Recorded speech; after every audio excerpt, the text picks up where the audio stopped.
بسم اللہ الرحمن الرحیم۔ عبادات کا اصل مقصد اور بنیادی فائدہ تواضع، عاجزی، انکساری اور اپنے معبود کی بلندی برتری، اپنے معبود کی کبریائی کو تسلیم کرنا ہے۔ اور یہ تواضع، خضوع جہاں اندرونی کیفیت کا نام ہے، اس کیفیت کا اثر اور اس کیفیت کو بیرون میں ظاہر کرنا اپنے قول و فعل سے، اپنے طور طریق پر بھی ضروری ہے۔ یہی وجہ ہے کہ نماز، روزہ، حج، اس میں ظاہراً بندہ کسی بندے کو کچھ دے نہیں رہا ہے، ظاہراً آپ کسی انسان پر کوئی دنیاوی احسان نہیں کر رہے، گویا خالص اللہ کے لیے۔ اور پھر خضوع یہ اندرونی کیفیت کا نام تھا، اس کے باوجود رب نے آپ کو جھکنے کے لیے کہہ دیا، سجدہ کرنے کے لیے کہہ دیا۔ آپ دیکھیں ہر رکعت میں آپ کو ایک ہی قیام، ہر رکعت میں آپ کو ایک ہی رکوع، لیکن ہر ایک رکعت میں آپ دیکھیں دو مرتبہ سجدہ کرنے کے لیے رب نے کہا۔ اسی کے سجدے سے آپ اپنے جھکاؤ، آپ اپنی کمزوری، آپ اپنی عاجزی کا اظہار اور اپنے معبود کی برتری اور بلندی کو مان رہے۔ یہی وجہ ہے کہ صوفیہ اور فقہا کے مابین یہ بات ہمیشہ قابل نزاع رہی کہ سجدہ طویل ہو یا قیام طویل، صوفیہ یہ مانتے رہے کہ سجدے میں انسان اپنی عاجزی کو ظاہر کر رہا ہے، اپنے معبود کے تقدس کو مان رہا ہے، لہذا سجدہ طویل ہو۔ فقہا یہ مانتے رہے کہ نہیں، قیام طویل ہو، قرات زیادہ ہوگی، رب سے مناجات کا وقت زیادہ سے زیادہ ہوگا۔ تو خیر، تو عبادات کا بنیادی مقصد وہ تواضع، انکساری اور عاجزی ہے، اپنے معبود کی کبریائی کو ماننا ہے۔ اب اگر یہ عبادت پھر مالی عبادت ہو، جیسے زکوٰۃ ہیں، صدقات، عطیات وغیرہ، تو وہاں اس کی اہمیت، تواضع کی، انکساری کی اہمیت اور زیادہ بڑھ جاتی ہے۔ اس کے زکوٰۃ میں، صدقات و عطیات میں بظاہر ایک انسان کو کچھ دے رہا ہے، اپنی کمائی دے رہا ہے، اور ظاہراً وہ دنیاوی اس پر ایک طرح کا احسان کر رہا ہے، تو وہاں عجب پیدا ہونا غیر ممکن نہیں، وہاں عجب پیدا ہو ہی جاتا ہے۔ تو وہاں عاجزی کی، وہاں تواضع کی اور انکساری کی، وہاں اپنے جھکاؤ کی اہمیت اور زیادہ بڑھ جاتی ہے۔ لیکن عموماً دیکھا جاتا ہے ہمارے گھروں میں جو مانگنے کے لیے آ جاتے ہیں، چاہے وہ ادارے ہوں، یتیم ٹرسٹ ہوں یا عام فقراء ہوں، ہمارا ان سے جو بول کا طریقہ ہوتا ہے، ہمارا ان کو بٹھانے کا جو طریقہ ہوتا ہے، جس طریقے سے ہم ان کو وہ پیسہ دے رہے ہیں، کسی بھی انداز سے یہ ثابت نہیں ہو پاتا ہے کہ ہم اپنے اندر عاجزی محسوس کر رہے ہیں، ہم دینے میں انکساری محسوس کر رہے ہیں، ہم دینے میں اپنے آپ کی کم تری کو محسوس کر رہے ہیں، بلکہ ہمارے الفاظ، ہمارا دینے کا طریقہ، ان کو بٹھانے کا طریقہ یہی ثابت کر رہا ہے کہ میں گویا ان پہ احسان کر رہا ہوں، میں وہاں عجب کا شکار ہو ہی جاتا ہوں، کبر کا شکار ہو ہی جاتا ہوں، کہیں بھی انکساری اور تواضع ظاہر نہیں ہو پاتی۔ یاد رکھیں، صدقات، زکوٰۃ وغیرہ یہ چیزیں اگر حقیقت میں دیکھیں آپ، یہ رب کا ایک مالی حصہ ہے، یہ رب کا حصہ ہے جو میں اس کے ذریعے سے، رب کے اس ایلچی کے ذریعے سے رب تک پہنچا رہا ہوں۔ وہ یہ میرے مال کے اندر یہ رب کا حصہ تھا، رب کا حق تھا جو میرے پاس دبا ہوا ہے، اب یہ میرا محسن میرے پاس آ کے رب کا ایلچی بن کر کے رب تک وہ اس کا حق پہنچا رہا ہے۔ اور اگر اور گہرائی میں جائے تو میں مانتا ہوں زکوٰۃ و صدقات، عطیات یہ حقیقت میں ایک جرمانے ہیں، ایک فائن ہے جو آپ کو اپنی جرمیت کو مٹانے کے لیے دینے پڑ رہے ہیں۔ تو یہ تو آپ کا محسن ہے جو آپ سے یہ جرمانہ وصول کر رہا ہے اور آپ کی جرمیت کو مٹا رہا ہے، آپ سے یہ پیسہ لے کر کے آپ کے حادثات کو رب ٹال رہے ہیں، آپ سے یہ صدقہ لے کر کے رب سے آپ کے اس حادثے کو، آپ کی اس بلا اور مصیبت کو ٹالا جا رہا ہے، اور آخرت کا فائدہ تو تھا ہی تھا۔ گویا جب آپ اس مال کے ذریعے سے یا تو رب کے حق کو ادا کر رہے ہیں، یا پھر آپ اپنا جرمانہ ادا کر رہے ہیں، یا پھر آپ اپنے حادثات کو، مصیبتوں کو ٹال رہے ہیں، تو آپ تو اس سے اپنا فائدہ لے ہی رہے ہیں، پھر کس طرح کا آپ کا اس پر احسان؟ کیوں پھر آپ عجب کے شکار ہو جاتے ہیں؟ کیوں ہم وہاں اپنے اندر عاجزی اور انکساری نہیں پیدا کر پاتے؟ یاد رکھیں، مالی عبادات کے اندر جب انکساری ہوگی، عبادت کا معنی تبھی پیدا ہوگا جب میں اپنے اندر وہاں تواضع اور خشوع محسوس کروں، جب میں وہاں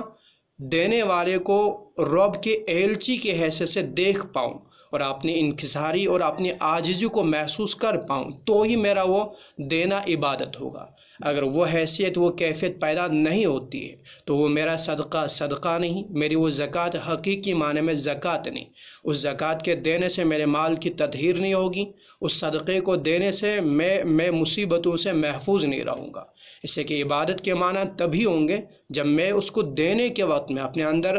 کمی محسوس کروں اور اس کو لینے والے کو اپنا محسن سمجھ پاؤں، اسے رب کا ایلچی تصور کر پاؤں، اور وہ لے رہا ہے رب کے نام پر،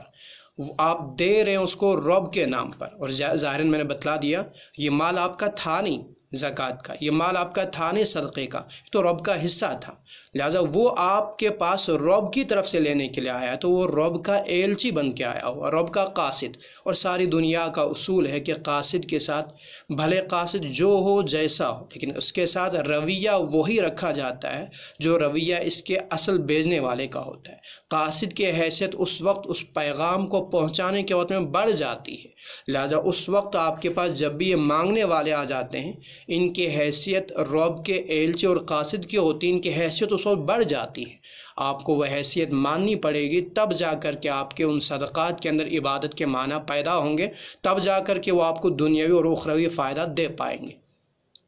لیکن عموماً ہوتا نہیں۔